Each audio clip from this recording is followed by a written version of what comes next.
I've really been in awe of CMX over the years because I feel like community management was something everyone slept on years ago.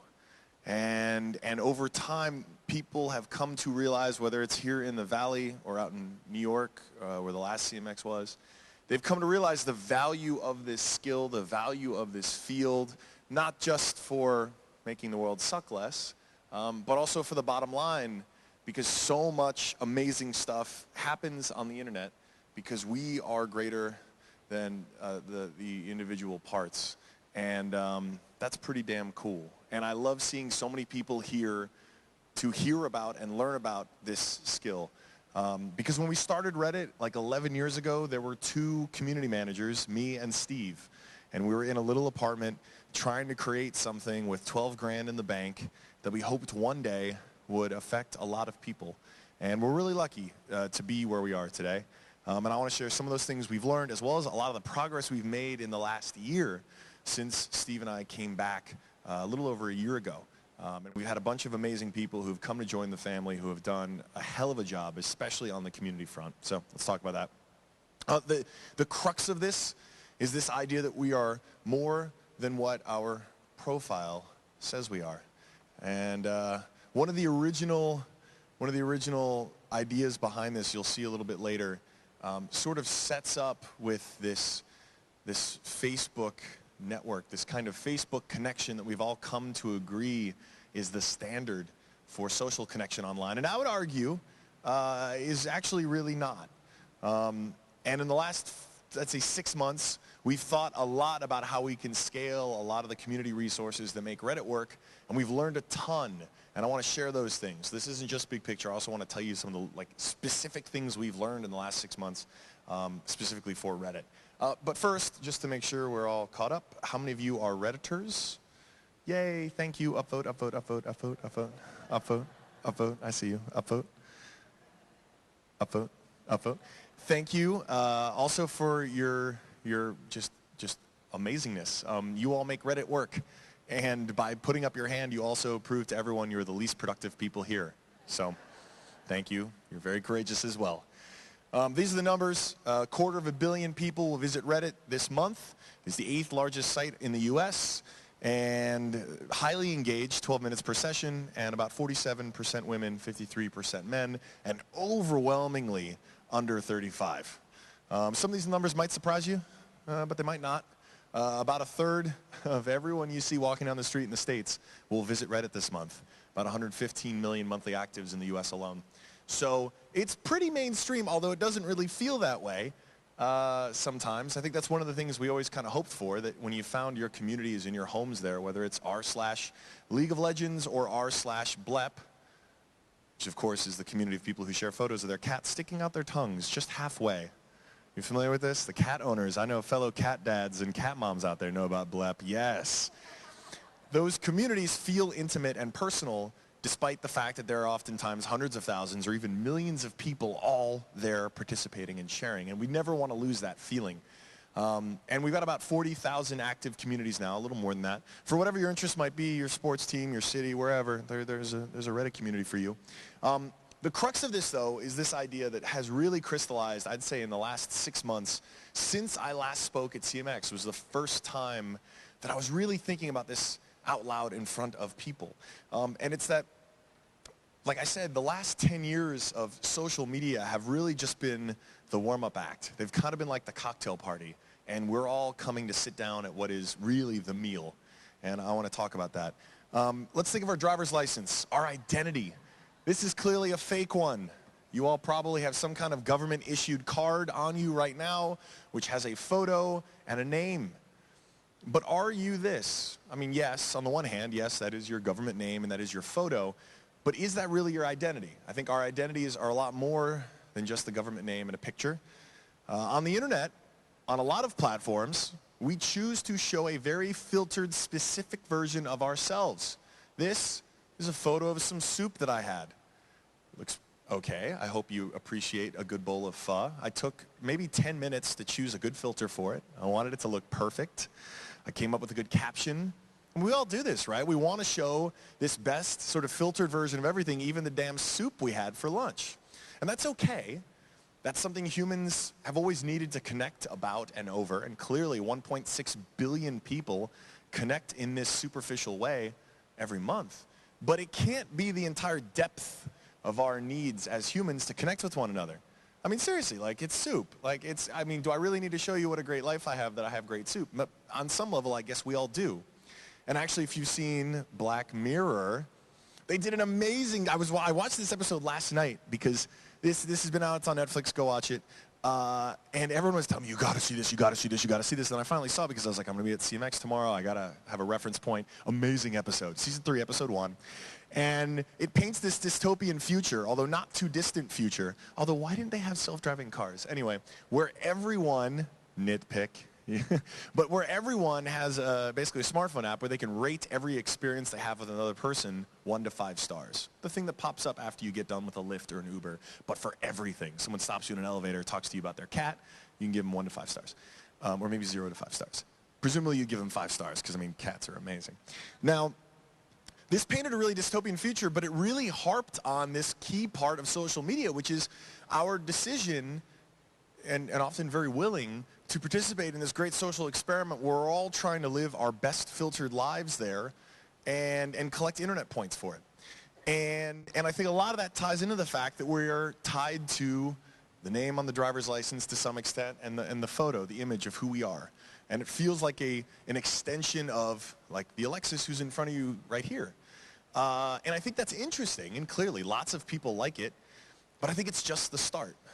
And what I would argue is that pseudonymity, or this idea of alter egos, which is not pure anonymity, which has no accountability and usually is why things tend to go bad, but with identity, right? Fluffy Bunny 72 is an identity. It's not the name on your driver's license, hopefully, but it means something. It has a comment history. It has a reputation. People are falling in love. They're learning how to play chess. They're getting help with their homework from people they don't know beyond Fluffy Bunny 72. And I have a feeling you all have been on the internet for as long as I have. This is not a new thing, right? I learned HTML as a high school kid from a bunch of strangers on the internet on forums. I played, I mean, before esports was a career option, I was doing it for free with Quake 2 and my Quake 2 CTF clan. And I mean, heaven forbid if my parents knew that the people I was scheduling practices with every week were called, like, Pestilence and Gladiator, and that's all I knew about them. But we had a team, we had practices, we had a relationship and a connection. Some of my best friends were just people who I only knew on the internet as some high school kid using a pseudonym, because identity mattered. And this was something we stumbled into with Reddit. We didn't build it this way because we thought, grandiose vision, this is gonna help people connect. We did it because we grew up using usernames for everything we did, right? From gaming to forums, that's where we learned how to code. That's how we just existed online.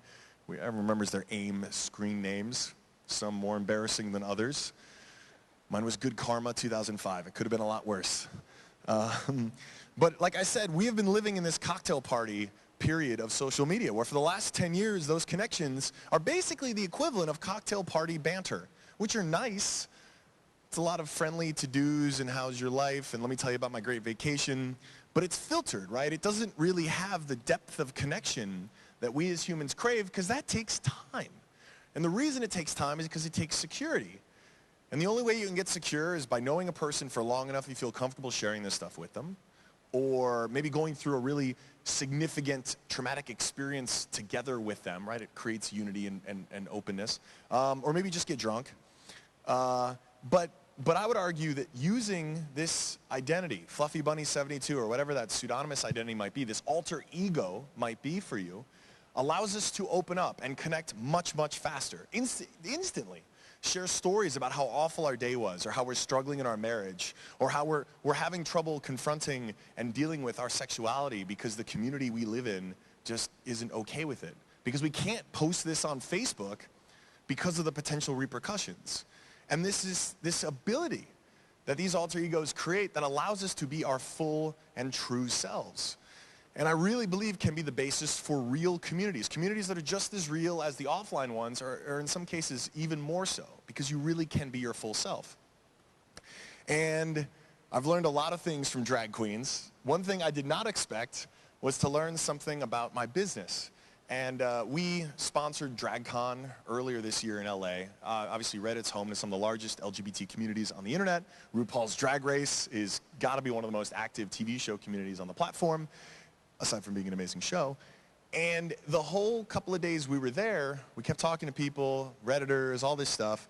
And what really hit home, though, was when we were talking about this notion of how creating an account on Reddit and having this identity, as silly as a name it might be, right? Fluffy bunny, purple turtle, whatever, allows people to express themselves fully. And we're talking about this, and one queen in particular, like rolled her eyes and is like, that's not an original or creative thing. Like the entire community, right, the entire drag community is based around a chosen pseudonym, right? A chosen identity that is the full expression of a person's being, of a person's self. And so if you asked any of those queens who were there at the conference, what identity mattered more to them, right? The one that they had chosen or the one on their driver's license, just about all of them would say it'd be the former.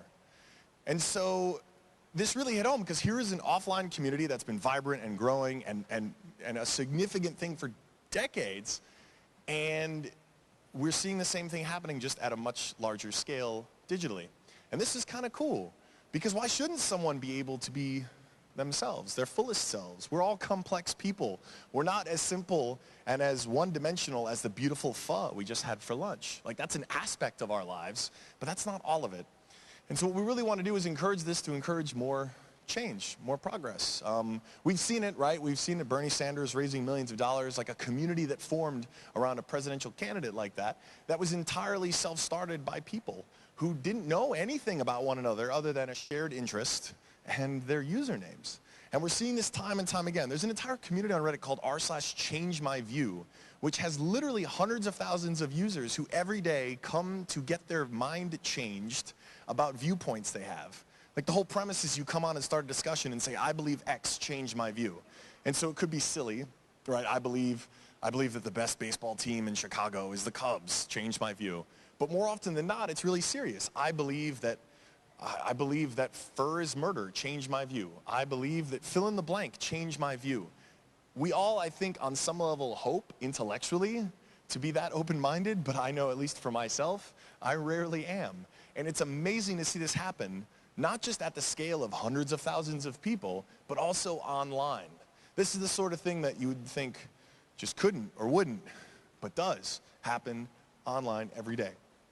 And a lot of the things that we've done in the last 6 months have really gone a long way to improving things. Now, a year ago, when Steve and I came back to Reddit, we had a lot of work to do.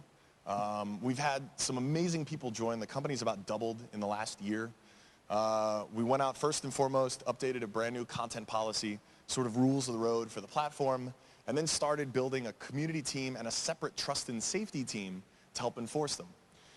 In the last 4 months, since I last spoke at CMX, I wanted to share some updates. We created a community specifically for engagement between admins and mods. And all the discussions they've had together are now actually bigger than this Harry Potter book in terms of word count. So copious amounts of just old-fashioned communication and discussion have helped us a ton. This may seem obvious, but the fact of the matter was this is something we had neglected for a long, long time. And we're seeing the fruits of this pay off already. And in our case, we wanted to dog food our own software. This is something we're trying to make the Reddit product more accessible to people. That's why we ship native mobile. That's why we have a beautiful mobile website. Desktop is very jarring, and it probably will be for a little bit longer because we have a lot more tech debt. But we really wanted to make this product something that we had to use, not just so that we could empathize with our users, but that so we could understand and better communicate with our moderators. Like I said, we separated out community and trust and safety. We talked to some of the brightest minds who've done community management for platforms as large as ours. And this was a really important distinction because it let our community team do what they did best, which was create amazing communities, encourage communities to thrive. When there was something amazing happening on r/baseball, making sure that we get in touch with the right people at the MLB to let them know what was happening so that the MLB can show up and be like, this is so cool, and have these magical moments happen, because each of these communities still feels like an intimate little club. And so when someone shows up who's like a star baseball player to do an AMA on r/baseball, it feels amazing, because it's like they just walked into your little fan club. happens to have a few million users, but still feels really intimate and special. And then by separating out trust and safety, we separated the folks who do the enforcing of our content policy from the folks who are more public-facing and working with the community. And this helped tremendously because it separated any of the weird backlash that can come from this from the people who were public-facing about it. Historically, our community team had to do both responsibilities, and this was a huge learning. Again, a lot of this stuff is not, I will go back to the very beginning. There's nothing terribly original about Reddit when you consider all the shoulders of giants we stand on in message boards and forums and everything else. There's very few things I will take full credit for as like an original thing. But we're learning and remixing and adapting things that we've seen work across the years, both online and offline in community management. And I hope these are helpful. We needed to staff up. We doubled the community team, brought in a new director who previously had come from Wikipedia and Wikia. And Philippe brought his experience, and he was there actually at Wikipedia during the famous Sopa Pippa blackout, when Reddit, Wikipedia, and a host of other websites went dark for the day to protest these two awful bills. And at Wikipedia, he had certainly seen firsthand trying to wrangle a massive, massive community. We also brought on a social anthropologist, and she is amazing. She actually did her research in online communities, and it's been an amazing resource, like yay for academics. All right, I was a history major, and the fact that we were able to secure her on the community team has been such a huge asset. Because then we can also go to folks like, here's a Marketplace podcast that interviewed her to give the perspective to journalists who are otherwise well-informed and well-intentioned, but I think often, at best, miss out on really understanding how these online communities work, and at worst, just want page views and are going for link bait. But I tend to assume it's the former. And so to have someone on staff who's actually like an academic on this and has literally written papers on it is extremely, extremely helpful. This is, again, stuff that just was overdue. And in the last 6 months, we've been able to close a huge backlog. We had a bunch of open tickets. If you sent an email that was needing some kind of support or some kind of help, we had a huge backlog. Now, a lot of this was just a result of staffing. We needed to have more people in place. For about 5 years, 6 years, while Steve and I were gone, Reddit had kind of calcified, sort of frozen in time, like Han and the Carbonite. And so we didn't have a lot of the teams or the processes or the product improvements that should have happened over a span of like 6 years, and instead they didn't. And so you get backups like that. And seeing that response time reduced was really, really important. The primary tool for all this, Zendesk. One day, here we go. One day it will be amazing to have something realistically built in-house, but we had a problem, we needed a solution, and Zendesk worked and worked well. And so I think for a lot of folks, and again, Reddit is in a weird position because we did come back to something that had like 6 years of growing, just not 6 years of development, like internally. But for folks, as you're growing your communities, as you're looking for software to help scale the efforts of anyone on the community team, don't be afraid to use the off-the-shelf stuff. We all, I think, as makers have these ambitions to want to build everything yourself. And yeah, that'll happen in due time. But if something works well enough, just do that. And this is a credit, again, to the community team's leadership. And like I said, just building a lot of processes that just didn't happen before. One of the things I regret, and I see a lot of early stage companies making as a mistake, is I regret not building processes into our plan earlier on. I know process feels bureaucratic, and when you're a few people in a room with a startup and you've got the pirate flag up, the last thing you want to do is create a process for something, because that just feels just totally anathema to being a startup. But the reality is these have saved us so many hours, not just for the team in place today, but for anyone new that we hire, because now their learning process is expedited because there is actually a plan. If this, then that. It's never too early, especially once you start identifying things as being common issues, to build a process around it. Spam. So we talked to our moderators 6 months ago, and we were like, mods, come have dinner with us. Come on out to SF. Ask us anything. And let us know what we can do to improve your experience as moderators. If you've never been a moderator on Reddit, it's kind of like the equivalent of being a WordPress blogger, except instead of spending all of your time creating content and some of your time moderating your comments, it's the exact opposite. You spend almost all of your time dealing with commenters and your community and a little bit of time creating original content.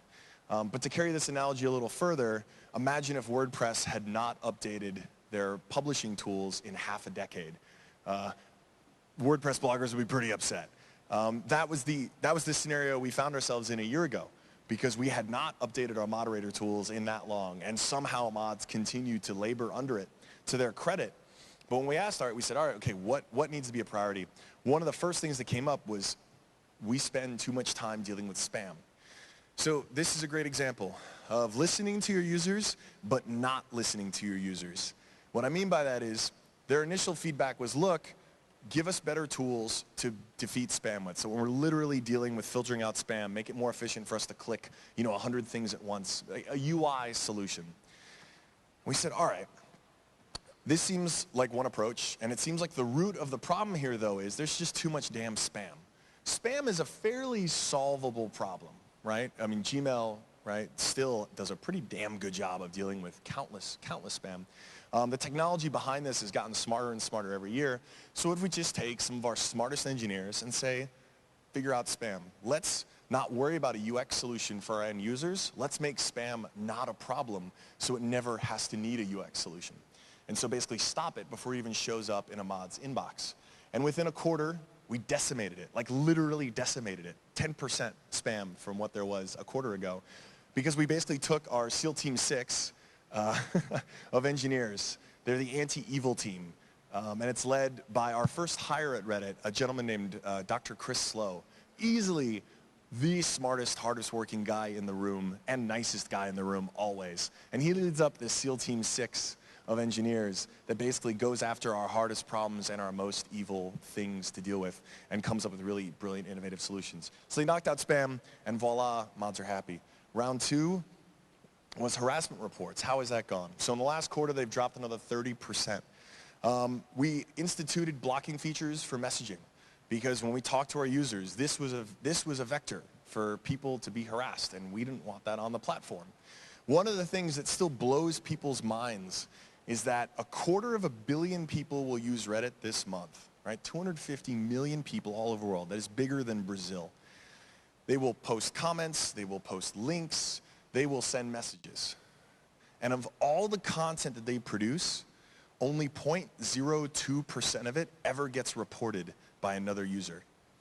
So imagine that, right? If we lived in a city, if we lived in a country as big as Brazil that had a crime rate that was as low as 0.02%, we'd be feeling amazing. And what we're talking about is an online platform where everyone with their alter egos behaves that well, 99.98% of the time.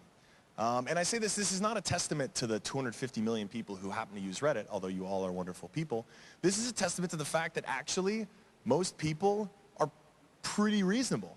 And I think that gets lost a lot of the way. And so our focus is on the very, very, very, very small percentage of really annoying people and building tools and platforms that dissuade them from being a part of it, and having effective tools and teams in place to eject them, because we have rules of the road, and if you violate them, you're in timeout, and if you violate them again, you're gone. Or in some cases, you're gone right from jump. But there's a policy that lays that all out. So where do we go from here? This is what I am so hopeful you all will figure out. Because we're at a place with Reddit where, yes, I would love 1 billion users on Reddit, but we're already at a size where there is so much momentum. We know what we're building. We know what we have to do. It's very clear to us, we keep improving the product, keep doing these things we need to do. Like we didn't have a mobile app until 3 months ago on Android or iOS, and we shipped native mobile in 2016. How about that? This stuff is pretty obvious for us. For all of you, you are charting pretty much uncharted waters with new and emerging platforms. And that's where the really awesome stuff happens. I look at Snapchat right now, and my heart grows a few sizes, because there is this kindred spirit here around authenticity. And the way Snapchat does it is with, your selfie video, right? That is your person. But it feels in the moment. It's not a filtered photo that someone's intern put up an hour later. It is DJ Khaled shirtless in the pool. And it just feels good, because that's actually DJ Khaled, who's actually talking about whatever crazy shit he's talking about. But it's real, it's authentic. And in a world where there are infinite choices for content, right? Every single 12-year-old with a smartphone is now a content creator. And that pisses off media companies to no end, but that is the world we live in now. with infinite choices for content and consumers, especially millennials, but I would argue anyone, more and more hungry for real shit, it is going to become imperative that the platforms we create are trending towards the real shit. Because that's just a matter of survival. That is the content that people are going to demand more and more, because this is what we want as people, right? This is the thing. It's not that kind of human connection is what makes us feel like we're a part of something bigger than ourselves, right? It's the reason we volunteer for our Boy Scout troop, or we spend extra time with our church group, or the reason we join a bowling league, or the reason we spend time with the people we spend time with. It's because of a real connection. It's not because we want them to see the cute photo of our baby, to see how cute and perfect our baby is. Like, it's more than that. And we're just starting to see these platforms emerge. Mod mail was a really important thing. It's now in beta. A bunch of communities are now using it. Again, this was something we did have to solve with the UX improvement, because you can't even imagine trying to do so much of this work with such outdated technology. But to the credit of our mods, they did for a long time. But now it's modern, it's attractive. Reddit does not, I want to preempt the obvious question, Reddit does not have to look unattractive for people to like it. The engagement on native and mobile web is off the charts, and it looks beautiful and modern and fast and all the things that people want. But we're also starting to see things that I think are so interesting. Like I said, we can't really focus on because we're too busy focused on the imperatives for Reddit. This chart shows engagement with 3 communities on Reddit. There's League of Legends in orange, a popular video game. There's Ask Reddit, which is a community where people ask questions, people get answers, very kind of mainstream, poppy, and that's in green. And then in red is Pokemon Go. And what we saw here before any of the news articles, before anything else, was a ton of attention in the Pokemon Go community, and then obviously you can see where it's gone since. I haven't opened the app in a minute. I only hit level 9, so I feel like I was kind of holding myself back. But what we're seeing here is the zeitgeist of culture, right? And online culture is the sort of spawning ground for what becomes culture, more and more so the case.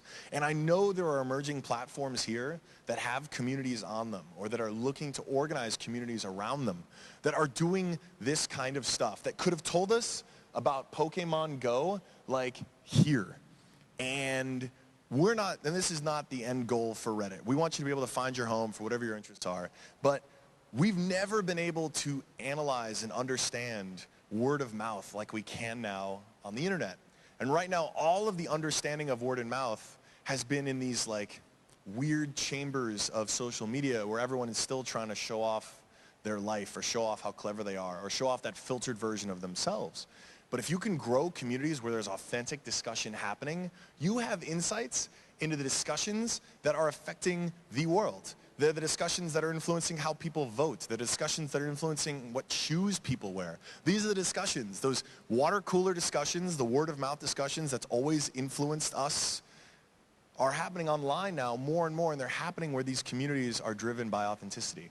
And I'm so excited to see where this goes, because I want better stuff to be able to emerge.